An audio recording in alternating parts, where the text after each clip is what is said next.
Hello friends and welcome to the next lecture on power engineering and refrigeration. These lectures are for the students of 5th semester diploma in mechanical engineering. I am Ritesh Harode from Department of Mechanical Engineering, NIT Polytechnic, Nagpur. So friends, this is a lecture on first chapter that is internal combustion engine और हमारा आज का topic है Carnot cycle.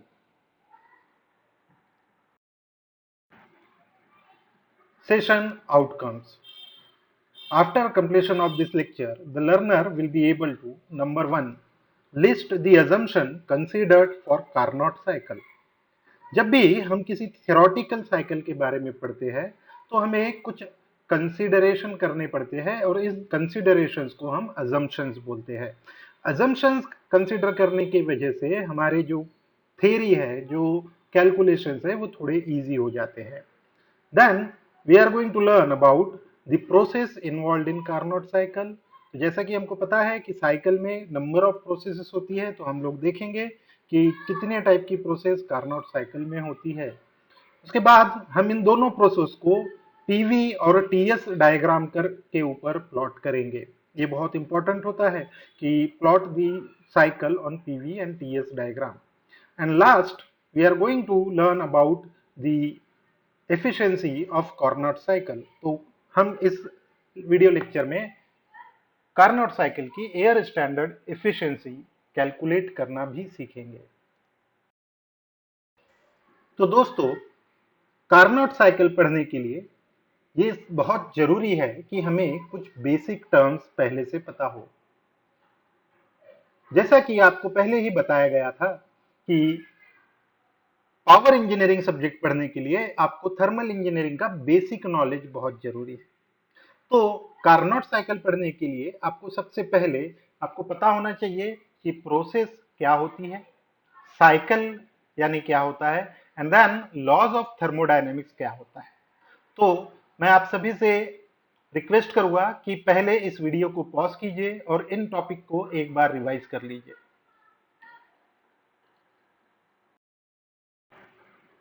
सबसे पहले देखते हैं कि थर्मोडायनेमिक वर्किंग साइकिल कितने टाइप्स की होती है. थर्मोडायनेमिक साइकिल्स कई टाइप की होती है, अलग अलग एप्लीकेशंस के लिए होती है. यहाँ हम लोग फोकस करेंगे thermodynamic cycles for power generation only, यानी जो साइकिल्स हीट इंजन को डेवलप करने के काम में आती है. तो टोटल 4 टाइप की साइकिल्स होती है जो हमें यहाँ पे देखनी है. सबसे पहली होती है कार्नोट साइकिल, उसके बाद ऑटो साइकिल, डीजल साइकिल और डुअल साइकिल. ये 4 साइकिल में जो कार्नोट साइकिल होती है ये एक थ्योरेटिकल साइकिल है और इसी के बेस पे बाकी की साइकिल्स आगे डेवलप की गई है थोड़ा सा मॉडिफिकेशन करके.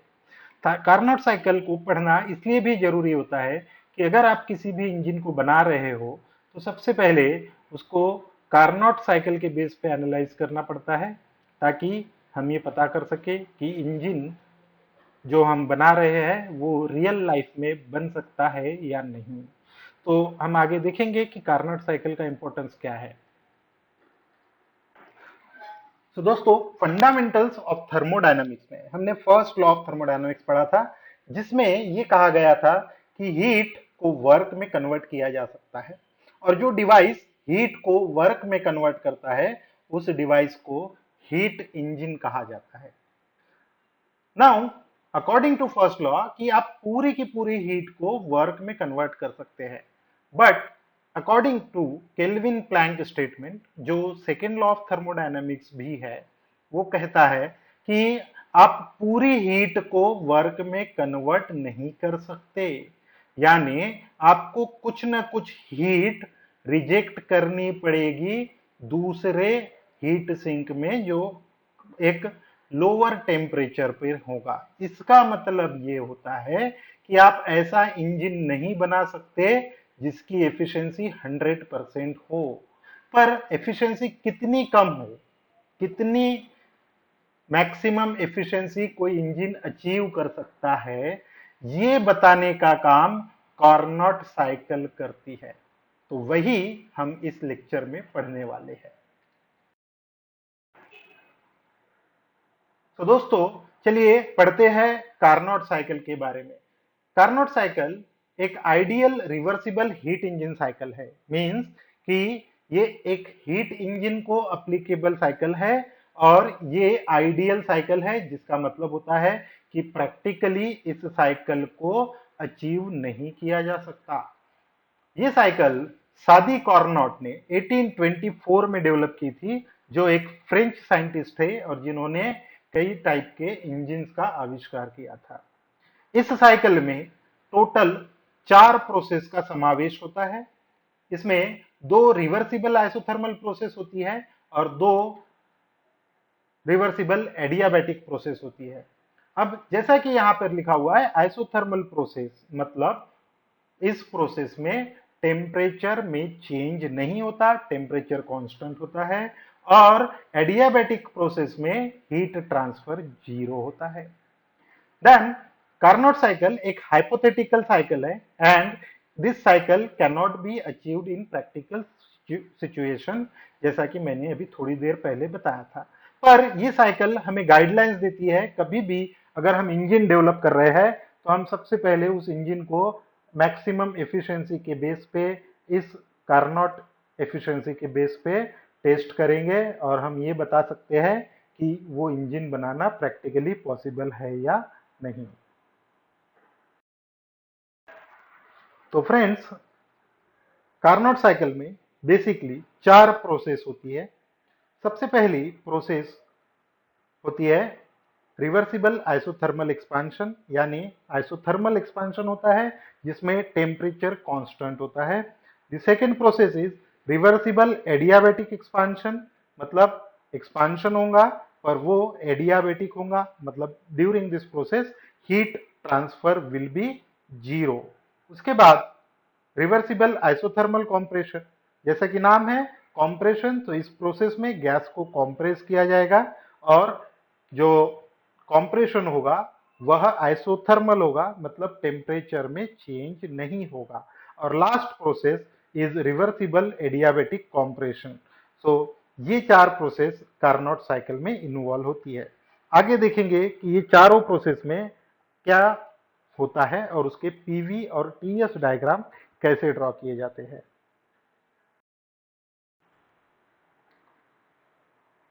तो चलिए दोस्तों ड्रॉ करते हैं कार्नोट साइकिल को पीवी और टीएस डायग्राम में। किसी भी साइकिल को पीवी और टीएस डायग्राम में रिप्रेजेंट करना बहुत जरूरी है, क्योंकि इन दो डायग्राम से हमें पता चलता है कि उस प्रोसेस में या साइकिल में वर्क डन या फिर हीट ट्रांसफर कितना हो रहा है और कहां पर हो रहा है। तो इसीलिए ये डायग्राम ड्रॉ करना जरूरी है। तो हम लोग ड्रॉ करेंगे पीवी और टीएस डायग्राम कार्नोट साइकिल का। तो सबसे पहले हम लोग पहला ग्राफ लेते हैं जिसमें वाई एक्सिस पे हमने लिया है प्रेशर और एक्स एक्सिस पे हमने लिया है वॉल्यूम। तो ये डायग्राम होता है पीवी डायग्राम।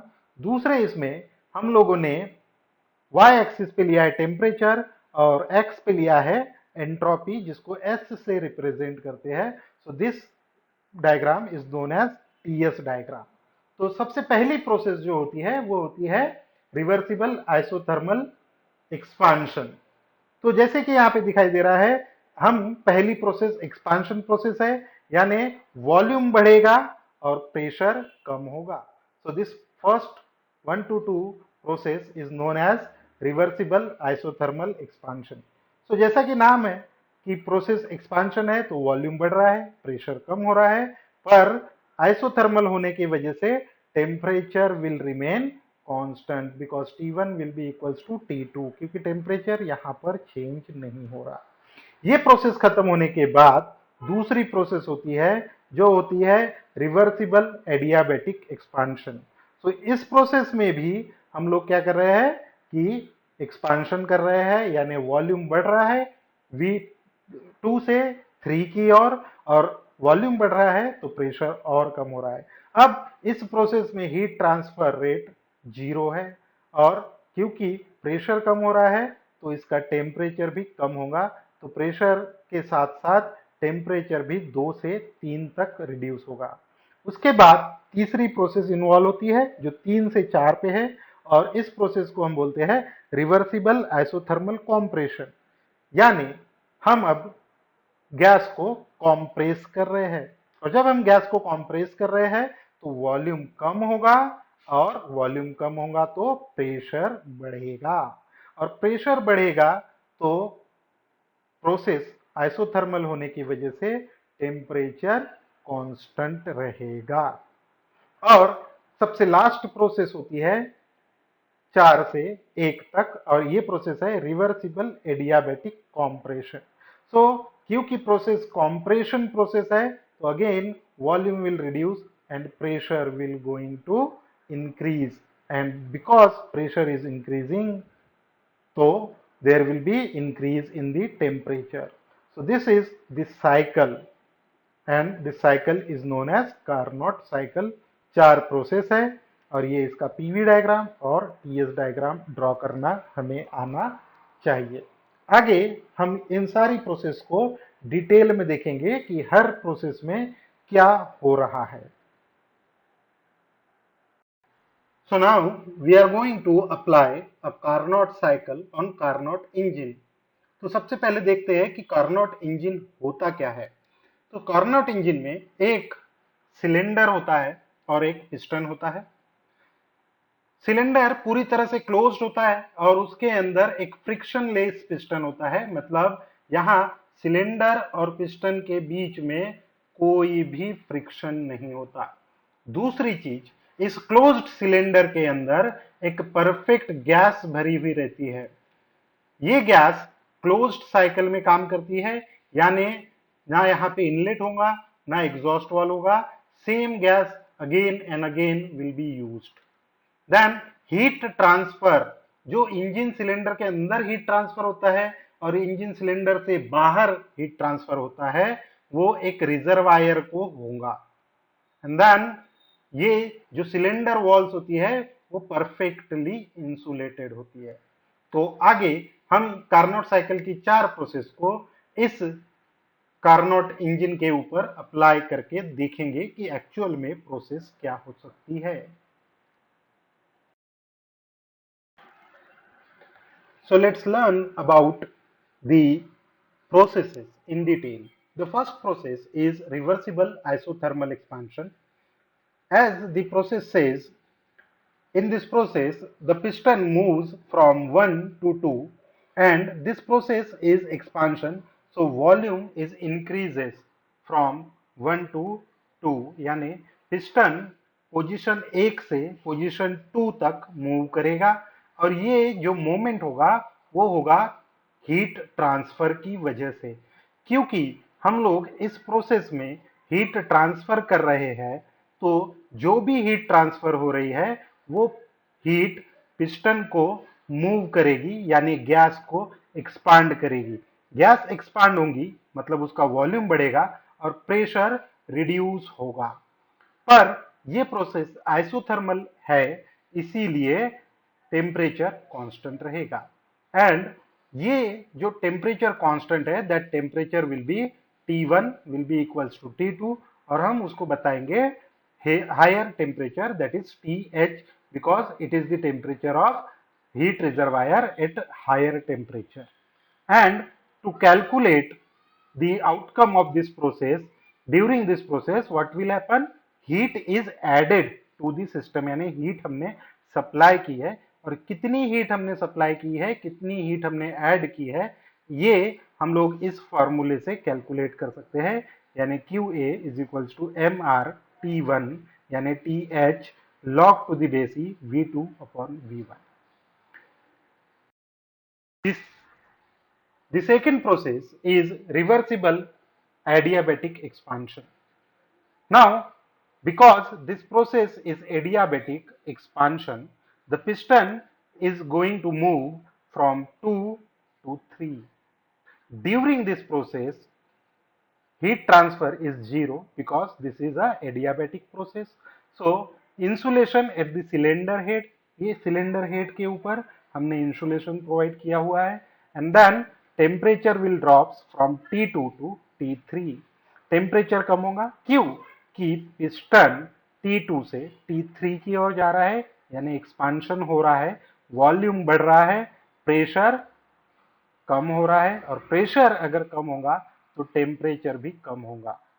इस प्रोसेस में जो वर्क है वो परफॉर्म किया जाएगा गैस की वजह से, यानी the gas which is present in the cylinder is going to perform a work done, and that thing is known as work done by the gas, and this is the work output of this cycle. After this, a third process takes place, that is reversible isothermal compression. Now a piston starts moving from position 3 to 4. So piston is moving inside, यानी compression हो रहा है क्योंकि volume कम हो रहा है, और जब ये कॉम्प्रेशन प्रोसेस होंगी तो हीट ट्रांसफर होगा, क्योंकि प्रेशर जब बढ़ेगा, प्रेशर बढ़ेगा तो टेम्परेचर बढ़ने वाला है, और क्योंकि हमने यहाँ का इंसुलेशन निकाल दिया है तो हमको टेम्परेचर भी कांस्टेंट रखना है, तो जो भी हीट जनरेट होने वाली है, जो भी टेम्परेचर में इंक्रीज होने वाला है, वो हम इधर सप्लाई कर देंगे ताकि टेम्परेचर को कांस्टेंट रखा जा सके। So this process is known as isothermal compression. Again temperature constant रहेगा, यानी T3 will be equals to T4, और इस प्रोसेस में हीट रिजेक्ट होंगी, और हीट रिजेक्ट हम इस फॉर्मूले से कैलकुलेट कर सकते हैं। In the end, the last process will be occurred, that is 4 to 1, and it is reversible adiabatic compression. During this process हम इंसुलेशन फिर से अप्लाई कर देंगे, और पिस्टन मूवमेंट होगा 4 से 1 पे, तो piston movement will be 4 to 1. During this again what happens, because it is adiabatic process, heat transfer will be 0 and temperature will increase from T4 to T1, because volume कम हो रहा है, pressure बढ़ रहा है, और प्रेशर बढ़ रहा है तो टेम्परेचर भी इंक्रीज होगा, गैस कॉम्प्रेस होंगी, और ये करने के लिए हमको वर्क सप्लाई करना पड़ेगा, क्योंकि हमको गैस को कॉम्प्रेस करना है, गैस को दबाना है, और दबाना है तो काम करना पड़ेगा। So that's why there will be a work done by the gas, और sorry work done on the gas. And in this cycle, अगर पूरे साइकिल का टोटल आउटपुट कम निकाले according to law of thermodynamics, so net work क्या होगा कि heat addition minus heat rejection, जितनी हीट हमने ऐड की उसमें से अगर रिजेक्ट करने वाली हीट अगर हमने माइनस कर दी तो वो हमारा नेट वर्क डन। अगर हमें हीट एडिशन और हीट रिजेक्शन पता है तो हम लोग कार्नोट साइकिल की एफिशिएंसी फाइंड आउट कर सकते हैं। एफिशिएंसी का बेसिक फार्मूला हमेशा होता है कि नेट वर्क डन कितना हुआ डिवाइडेड बाय हीट एडिशन या इनपुट। जैसे कि यहाँ पर जो हीट इनपुट था, जो इनपुट था वो था heat addition, so Q A is the addition, और नेट वर्क डन क्या हुआ Q A minus Q R. और इसी को अगर आगे लिखा जाए तो ये फॉर्मूला बनता है, और क्योंकि हमको डेरिवेशंस नहीं है एग्जाम में, so that's why we can directly use this formula, that is efficiency of Carnot cycle is equals to 1 minus T L upon T H. यहाँ पे एल और एच इसलिए यूज किया है क्योंकि कार्नोट इंजन दो टेम्परेचर रेंज में काम करते हैं, एक हायर टेम्परेचर होता है, एक लोअर टेम्परेचर होता है, और जब भी आपको प्रॉब्लम्स आते हैं तो उसमें आप आइडेंटिफाई कीजिए कि हायर टेम्परेचर कौन सा है और लोअर टेम्परेचर कौन सा है, और अगर आपने ये दोनों आइडेंटिफाई कर लिए तो आप कार्नोट इंजन की एफिशिएंसी इजीली फाइंड आउट कर सकते हैं। So this is all about the Carnot cycle, and in the end we can conclude that सबसे पहले हमने सीखा कि कार्नोट साइकिल की एफिशिएंसी हाईएस्ट होती है। पहली स्लाइड में हमने बताया था कि किसी भी इंजन की मैक्सिमम एफिशिएंसी कितनी होती है वो कार्नोट साइकिल से हमको पता चलता है। सो कार्नोट साइकिल की एफिशिएंसी सबसे ज्यादा होंगी। Then efficiency is independent of working fluid.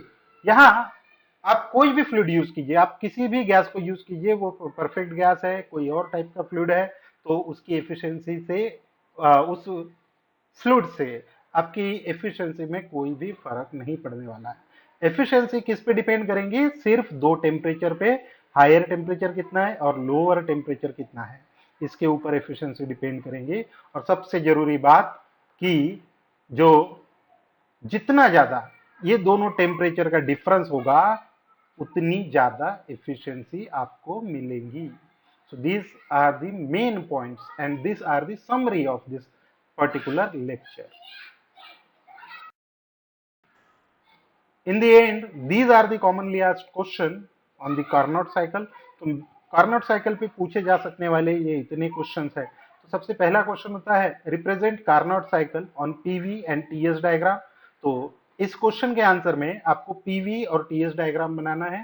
PV और टीएस डायग्राम क्लियरली बनाइए हैं, नंबरिंग प्रॉपर कीजिए और प्रोसेस के नाम लिखिए.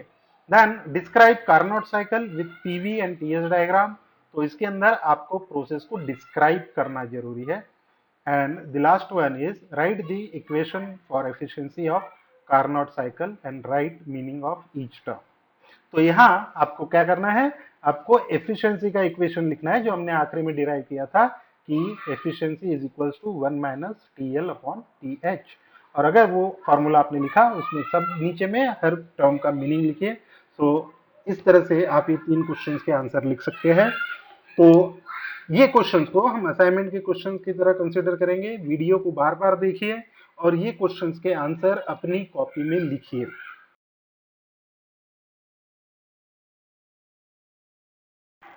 So this is all about Carnot cycle. Thank you. Keep learning.